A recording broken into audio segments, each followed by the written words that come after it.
wake up to a normal morning. The light comes through the window the same way it always does. The sounds are familiar traffic in the distance, a phone vibrating, the quiet rhythm of routine. You move through your day almost on autopilot. Coffee, work, conversations that skim the surface, smiles that don't quite reach your eyes. On the outside, your life looks fine, stable, functional, ordinary. But inside, something is unsettled. There is a quiet pressure in your chest you can't name. A sense that you are late for something, even though the clock says you're on time. You sit in rooms where laughter fills the air, yet you feel strangely apart, as if you are watching your own life from a distance. You go through motions you have mastered, but they no longer satisfy you. You complete tasks, meet expectations, and still go to bed feeling like something essential remains unfinished. You try to explain it away. You tell yourself you're just tired, or bored, or ungrateful. You scroll past messages that say be content and enjoy the little things. But those words don't quiet the ache. Because this is not restlessness born from ambition. This is not dissatisfaction rooted in comparison. This is deeper, older. It feels like a calling you once heard clearly but learned to ignore. You remember moments, small ones, when you felt most alive, when time disappeared, when your words carried weight, when your presence changed the atmosphere in a room without effort. Those moments did not feel accidental. They felt aligned. And yet, somewhere along the way, you chose safety over obedience, comfort over conviction, predictability over purpose. So now you live a life that looks peaceful on the surface, but your spirit knows better. This is how it always begins for the chosen ones. Not with thunder, not with fire, but with a quiet dissatisfaction that refuses to leave. God does not interrupt your life all at once. He allows the ordinary to become unbearable. He lets routine expose the truth you were not created to simply survive your days. You were designed to carry something eternal. You sense it when the room goes silent and your thoughts get loud. You sense it when success feels empty and applause fades too quickly. You sense it when distractions stop working. This is not depression. This is awakening pressure. Heaven is stirring you from within because the time for pretending has ended. And here is the part you must not ignore. This stirring did not happen randomly. This is not coincidence. This is divine intervention. The warning has begun quietly, because God always whispers before He shakes. He gives you space to respond before urgency arrives. The discomfort you feel right now is mercy. It is God tapping your shoulder before He speaks with authority. You have been given awareness before consequence, vision before demand. Many around you are comfortable. They sleep well. They feel no urgency. That alone tells you something. Heaven does not disturb those who are not assigned. If your spirit feels restless while others are relaxed, it is because you are carrying unfinished instructions. You were never meant to blend in. You were meant to wake up. That unfinished feeling is not a flaw, it is evidence. Evidence that your soul remembers something your mind has delayed. Evidence that you are outgrowing the life you've settled for. Evidence that obedience is overdue. And now, the clock has started. This is the 24-hour warning, not announced with fear, but with clarity. God is giving you a final window to choose alignment over delay, to stop numbing the call, to stop explaining away the discomfort, to stop telling yourself later when heaven is saying now. You may not hear an audible voice, but you feel the weight of decision pressing closer. You sense that something is about to change either by your surrender or by correction. And this is where many fail. They mistake the quiet for permission to wait. But silence is not absence. Silence is restraint. God is holding back, watching to see if you will respond without being forced. The ordinary life you are living right now is not wrong, but it is incomplete. And deep down, you know it. That's why you can't fully rest. That's why distractions no longer satisfy. That's why this message found you. As the Spirit spoke through the prophet Jeremiah, in the book of Jeremiah, chapter 29, verse 13, "You will seek me and find me when you seek me with all your heart." That renewal does not come from comfort, it comes from obedience. Before this day ends, you will be asked internally, quietly to choose, not between good and evil, but between comfort and calling, between delay and devotion, between staying ordinary and stepping into alignment. Do not rush past this moment. Do not minimize it. Do not distract yourself from the unease. Sit with it. Let it speak. Because the warning is not meant to scare you, it is meant to save you. If this message is resonating, it is because you are being awakened, not entertained. Like the video. Share it with someone who feels the same quiet unrest. Subscribe so you stay connected to what is unfolding. And at the end of this moment, as an act of recognition, comment the number 77 not for me, but as a sign that you are aware, present, and listening. Your ordinary life is about to be interrupted, and this time, it's on purpose. You begin to realize that the warning did not come to scare you. It came because you were trusted with it first. There is a reason the unease reached you while others remained comfortable. A reason your sleep has been lighter, your thoughts heavier, your discernment sharper. God does not reveal consequence to everyone at the same time. He speaks in order of assignment. Those with responsibility hear him earlier. Those with weight on their lives feel him sooner. You have often wondered why you seem to notice things before they happen. Why shifts in people, rooms, and seasons register in your spirit long before they become visible. This sensitivity was never a weakness. It was training. And now it explains why the warning came to you quietly, personally, without spectacle. God warns his chosen ones privately before he corrects publicly. You were warned first because you are held to a higher standard. Not because you are better, but because you are entrusted. Authority always carries early instruction. You cannot plead ignorance when heaven has already whispered. You cannot claim surprise when the signal was delivered in advance. This is the burden few talk about. Being chosen is isolating long before it is empowering. You carry awareness others do not want. You feel conviction others avoid. You see consequences others laugh at. And many times, you wished you could trade that awareness for peace. But peace does not come from ignorance. It comes from alignment. You have tried to fit in. You have tried to dim your discernment. You have tried to tell yourself you are overthinking, overfeeling, over-spiritualizing. But the more you ignore it, the louder it becomes. Because what you are sensing is not anxiety, it is responsibility activating. God is not warning the crowd, he is warning the watchman. You were warned first because delay costs you more than it costs others.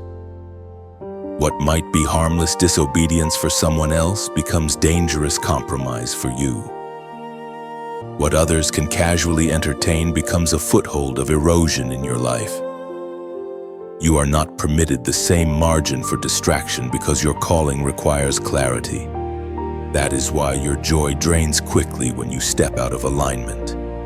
That is why shortcuts never satisfy you.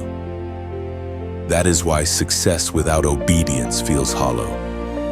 Your spirit rejects what your flesh tries to accept. And here is the truth. Most people never understand being chosen means you do not get to live passively. Neutrality is not an option for you. Waiting without obedience is still disobedience. Silence, when you were instructed to move, becomes rebellion over time. God is patient, but He is precise. This warning is not about punishment. It is about preservation. Heaven is giving you a chance to course correct before the cost increases. You are being invited to respond while mercy is still leading the conversation. You have noticed how patterns repeat when you ignore conviction. The same lessons return in different forms. The same doors close again and again. The same discomfort follows you no matter where you go. That is not bad luck. That is God refusing to let you progress out of order. You were warned first because your obedience unlocks more than just your own life. Others are tied to your alignment. Your delay creates confusion downstream. Your obedience creates safety for people you haven't even met yet. That is weight, and weight is never given to the untrusted. You may feel lonely in this moment, but you are not abandoned. You are being addressed. God speaks to you this way because He expects you to understand. He expects maturity. He expects response. And yes, there is fear in realizing this. Because once you see clearly, you can no longer pretend. Once you hear, you are accountable. The warning removes excuses. That is why it feels heavy. That is why it presses on your chest. That is why this moment feels different from all the others you brushed aside. But understand, this fear is not the goal. Alignment is. God is not rushing you into panic. He is calling you into position. The warning is not saying you are about to lose everything. It is saying you are about to choose everything. You were warned first so you could lead by obedience, not be dragged by consequence. This is where many chosen ones stumble. They resent the responsibility instead of embracing the privilege. They ask why life feels harder for them, not realizing it feels harder because it is higher. They compare their path to those who wander freely, forgetting that wanderers are not accountable for direction. You are, and because you are, heaven speaks to you with clarity. The ancient words recorded in the book of Amos, chapter 3, verse 7, still stand true today. Surely the Lord God does nothing unless He reveals His secret to His servants, the prophets. That revelation is not about predicting events, it is about preparing hearts. You are being prepared right now. Prepared to decide. Prepared to cut away hesitation. Prepared to move with intention instead of drifting with comfort. This warning is evidence of trust. Evidence that God believes you can respond without being forced. Evidence that you are capable of obedience before escalation. Do not misunderstand the quiet tone. This is not casual. This is careful. Heaven is watching what you do with what you now know. Because once you are warned, you are no longer wandering. You are standing at a threshold. And what you choose next will determine whether the next voice you hear is an invitation or a correction. Now the weight shifts. What began as quiet dissatisfaction and then sharpened into warning now reveals its true edge, the cost of ignoring what you already know. This is not about future failure. This is about present hesitation. Because delay is not neutral.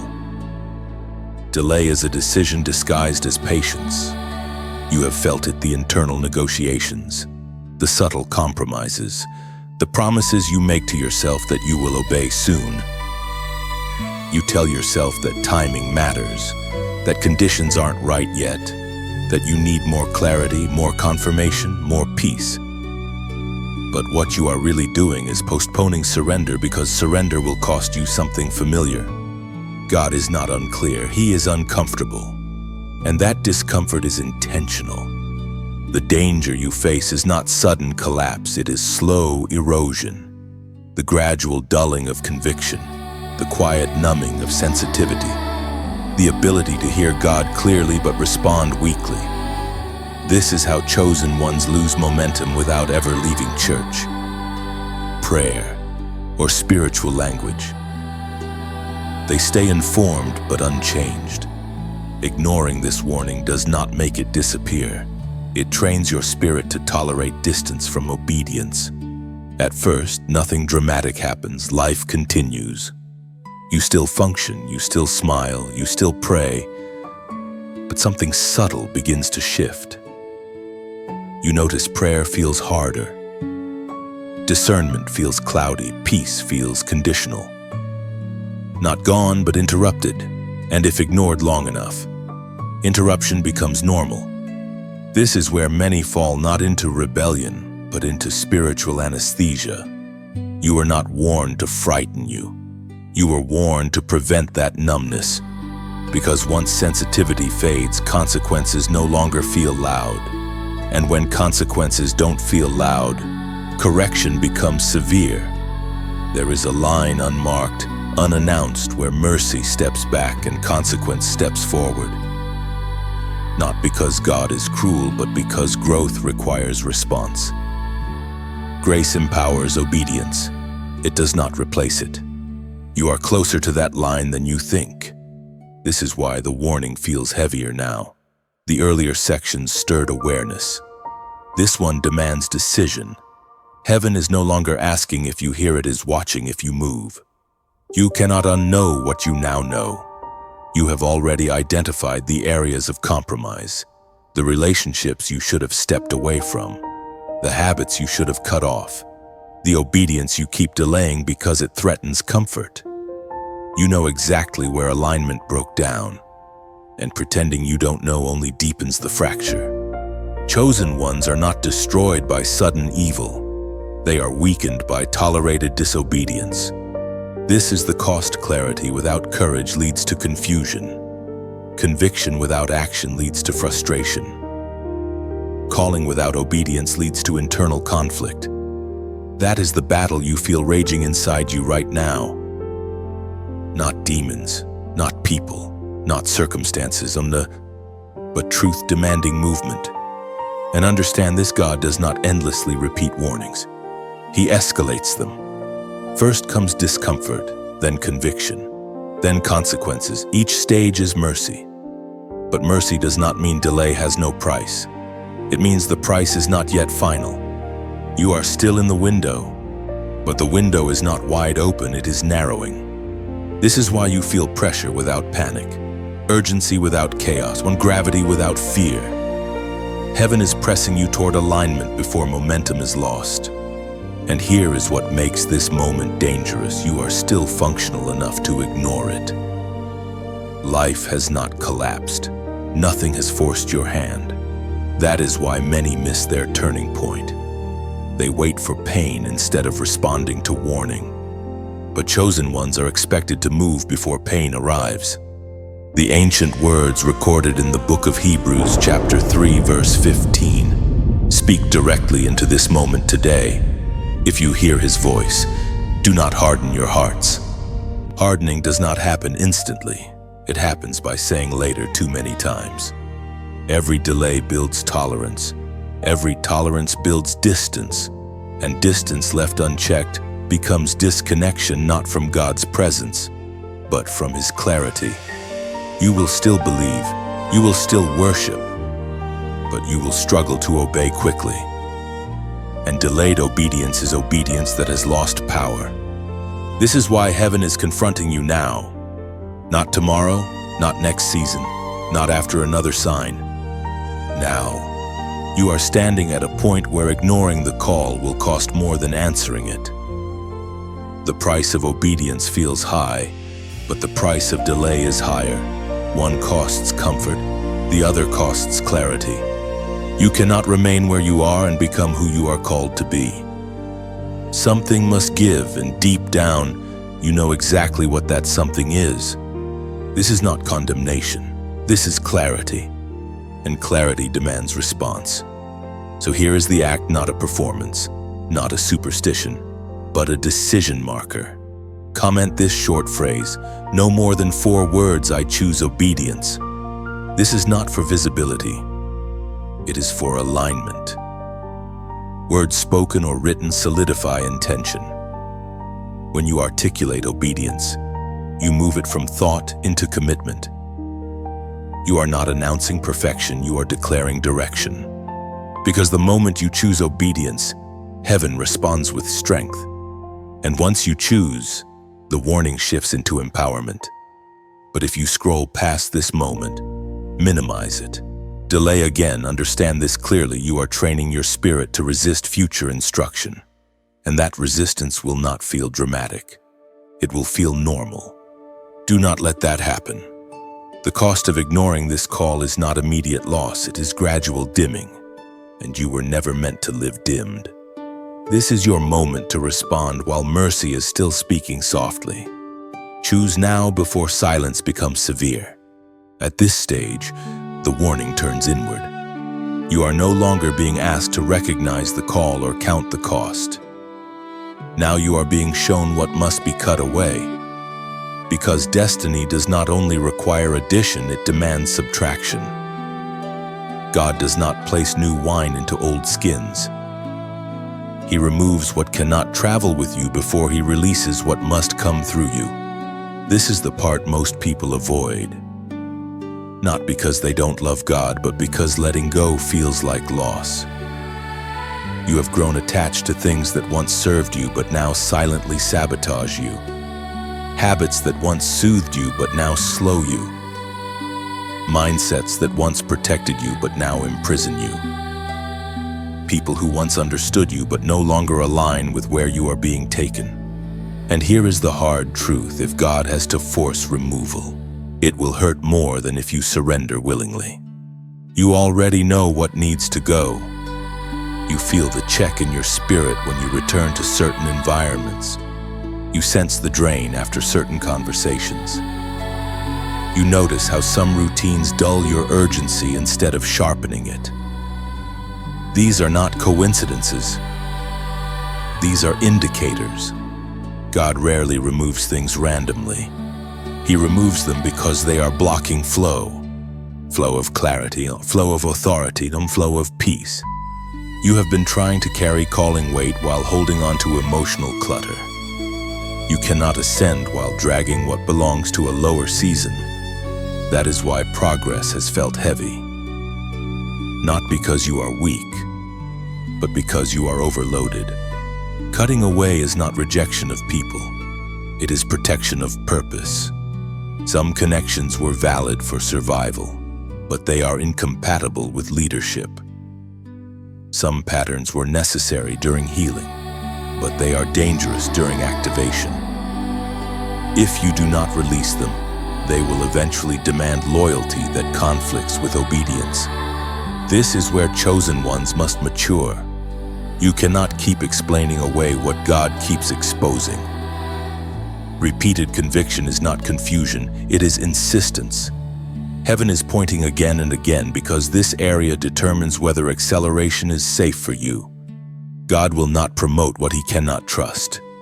That is why pruning happens before elevation, not after. And pruning always feels unfair until fruit appears. You may feel misunderstood in this process. People will question your distance.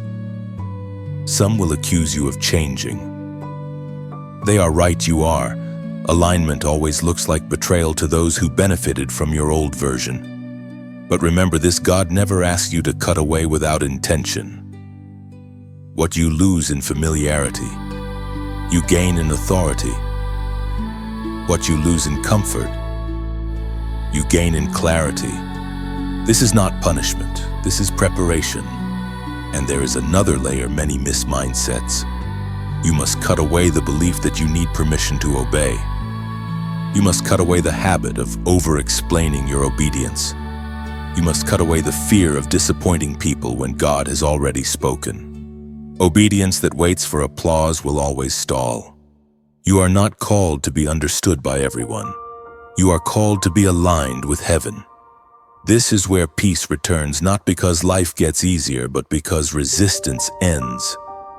When you stop fighting the pruning, grace flows, strength returns, direction sharpens. You begin to feel lighter, not heavier, even though you have less. Less noise, less confusion, less inner conflict.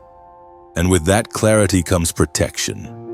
The voice of God thundered in the book of Exodus, chapter 34, verse 14. Do not worship any other god, for the Lord, whose name is jealous, is a jealous God.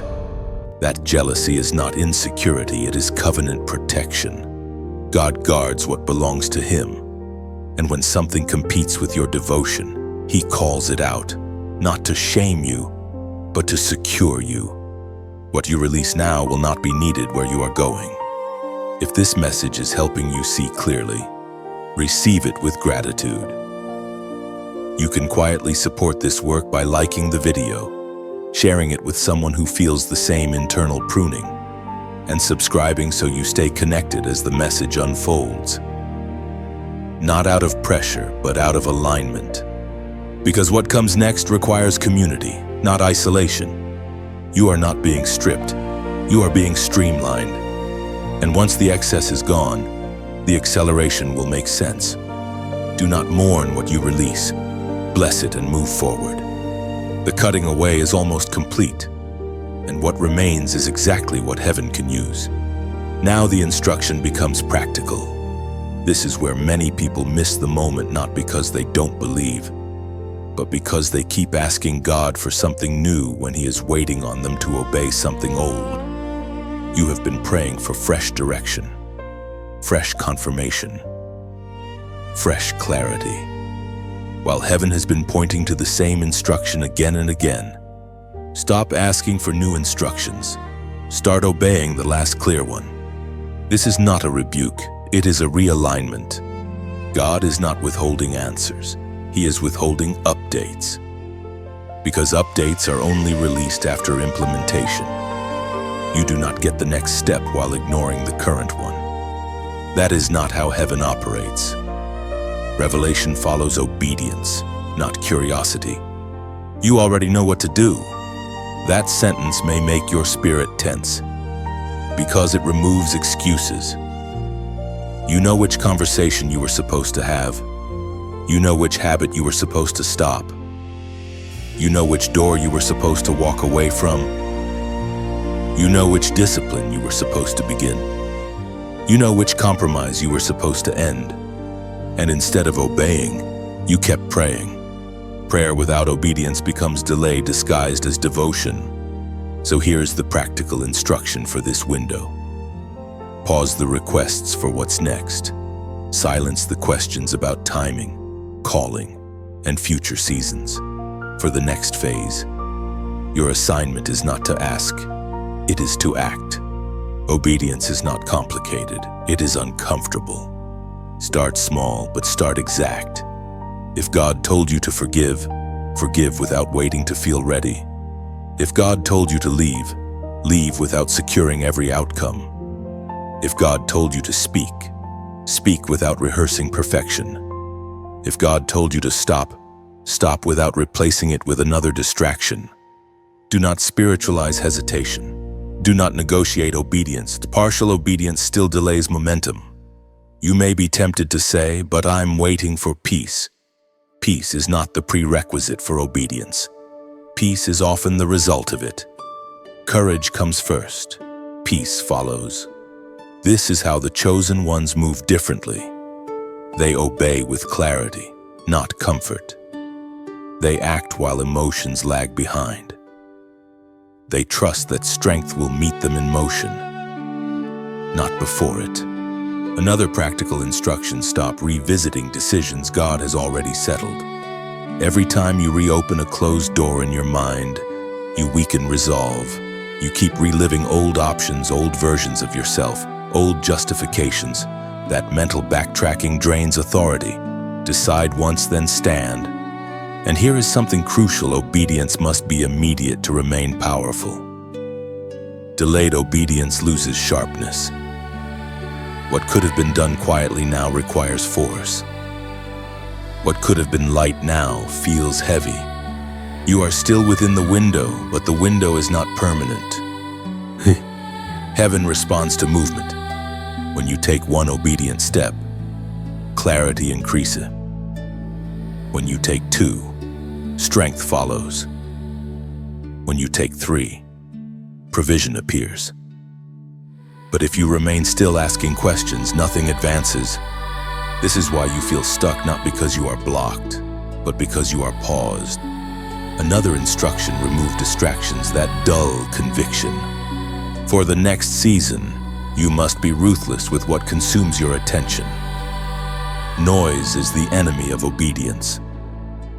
Constant input weakens discernment. If you are always listening, you will struggle to act. Silence is not empty, it is strategic.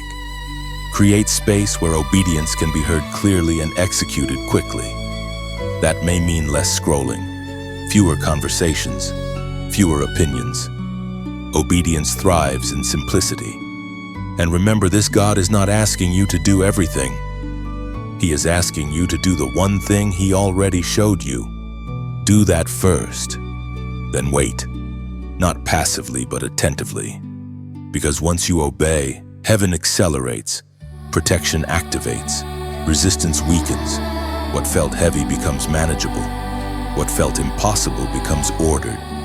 This is the paradox: obedience simplifies life. And now, hear this clearly: do not confuse obedience with perfection. You are not being asked to perform flawlessly. You are being asked to respond faithfully. God can correct movement. He cannot steer stagnation. This is the moment where you stop praying in circles and start walking in lines. The ancient words recorded in the book of Luke, chapter 16, verse 10, speak with precision into this hour. Whoever is faithful in very little is also faithful in much. Your very little is the instruction you've been postponing. That is the gate. Once you pass through it, more will follow. But if you stand outside it asking for signs, the silence will grow, not because God left, but because He already spoke. This section is not meant to inspire you. It is meant to mobilize you. So do this one thing as a marker, not superstition, not pressure, but intention. Comment the number 999, not because the number has power, but because it marks finality. It signifies the end of delay and the completion of hesitation. Let it represent this decision: I stop asking for new. I obey what is clear. Because when obedience begins, acceleration is unavoidable. And what comes next will only make sense to those who moved when the instruction was simple. Once obedience begins, the atmosphere shifts, and this is where you must understand the battle you are actually in. Up until now, the struggle felt internal. Thoughts, emotions, hesitation, fear.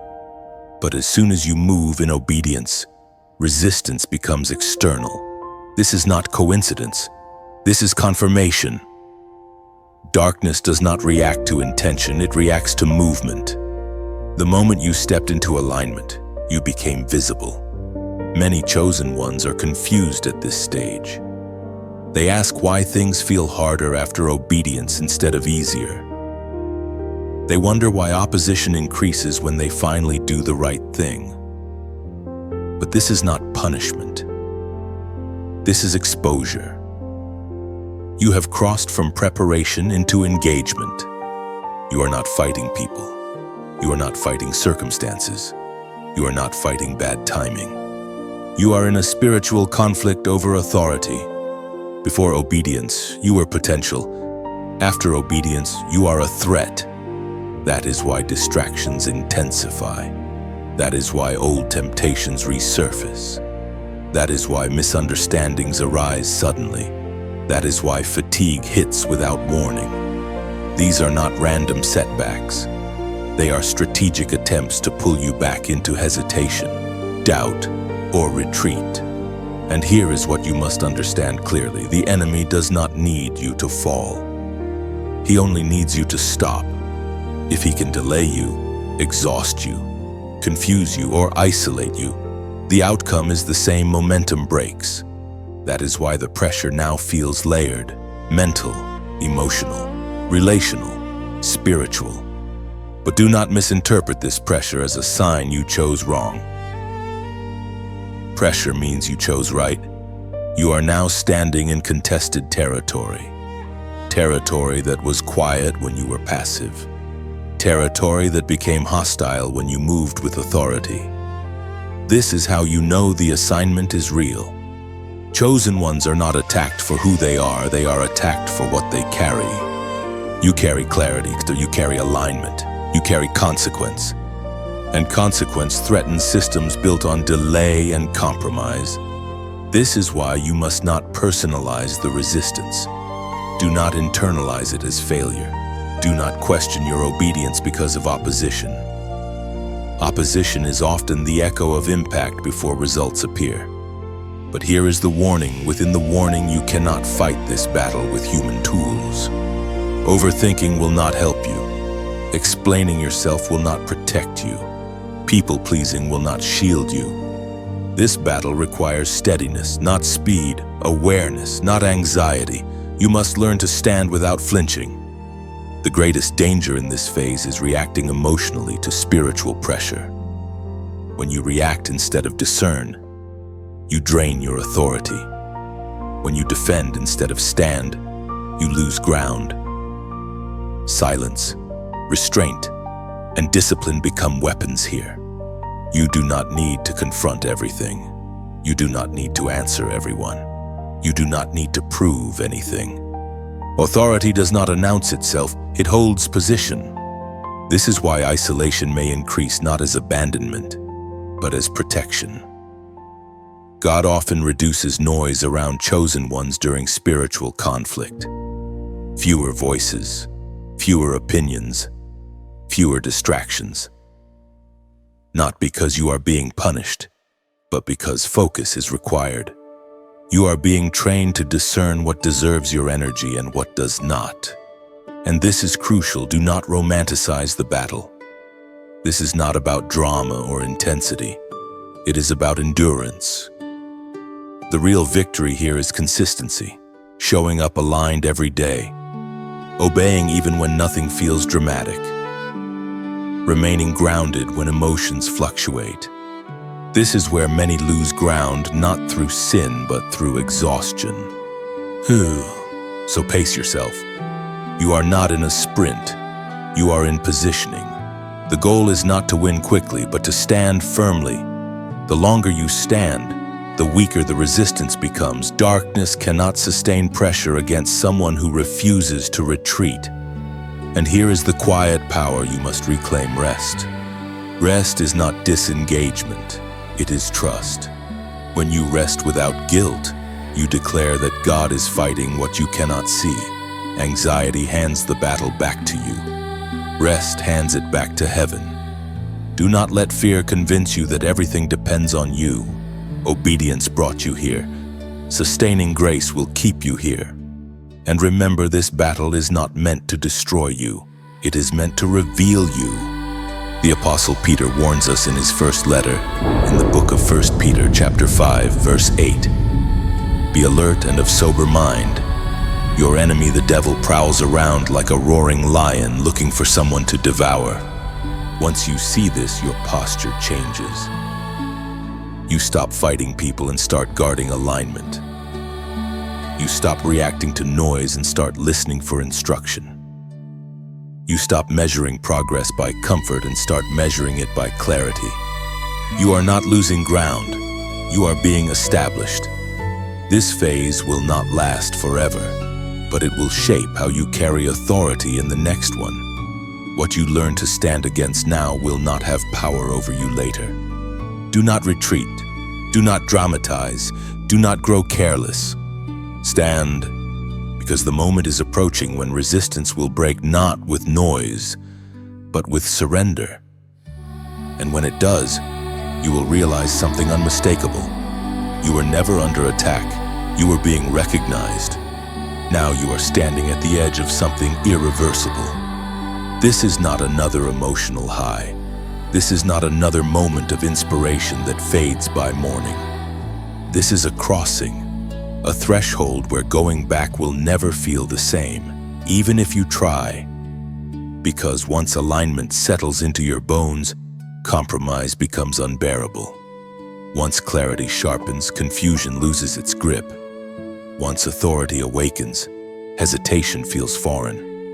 You are reaching the point of no return, Not because God is forcing you forward, but because your spirit has finally caught up with the truth it has always known. You were never meant to live half aware, half obedient, half alive. That old version of you cannot survive here. And that is not loss, that is freedom. This crossing does not announce itself with fireworks. It feels quieter than you expected. More settled, more resolved. You notice that certain temptations no longer appeal to you the same way. Certain conversations feel hollow. Certain fears no longer have leverage. It's not because you became stronger overnight, it's because you stopped negotiating with what God already decided. Alignment hardens resolve. This is where authority replaces anxiety. You are no longer asking, "Am I chosen?" You are living as if you are. You are no longer waiting for permission. You are walking with conviction. You are no longer trying to prove anything. You are protecting what has been entrusted to you. This is the crown moment, not a crown of ego, but of responsibility. A crown that weighs something. A crown that marks you as accountable. A crown that requires steadiness, humility, and consistency. Many people want the language of calling. Few want the discipline of authority. You are choosing discipline, and that choice shifts everything. At this point, heaven is no longer coaxing you. It is partnering with you. The tone changes, the relationship matures. God does not explain everything now. He expects you to move with discernment. You may not feel constant emotion, but you will carry constant clarity. And clarity is stronger than emotion. You will notice this too. Resistance no longer feels chaotic. It feels predictable. You see patterns before they form. You sense red flags earlier. You walk away sooner.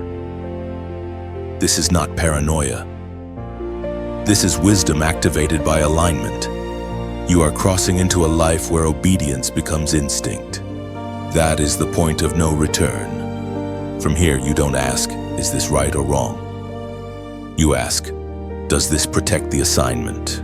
That single question governs your decisions now. And yes, there will still be challenges, but they will not shake your identity. You will not spiral the way you used to. You will not lose weeks to confusion. You recover faster. You stand firmer. You move cleaner. That is authority. This is where God begins to trust you with influence, not platform first, but presence. People will feel safe around you without knowing why. Your words will land heavier.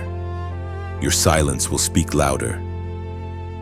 Not because you are trying, but because alignment carries weight.